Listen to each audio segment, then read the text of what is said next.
Sabahtan cemalin seyran eyledim. Gönüller perişan elinden sunam. Nice bir gezeyim gurbet elleri. Hiç bilir yok mudur halından sunam. Nice bir gezeyim gurbet elleri. Hiç bilir yok mudur halımdan sunam.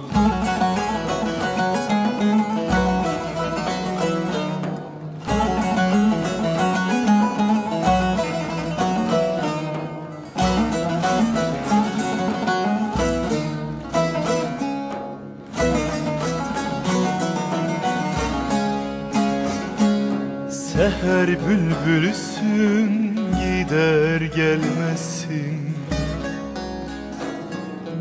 Gelirsin de bize baki kalmazsın. Seni uçuranlar murad almasın. Seni kim uçurdu gölünden sunar? Seni uçuranlar murad almasın. Seni kim uçurdu gölünden sunar?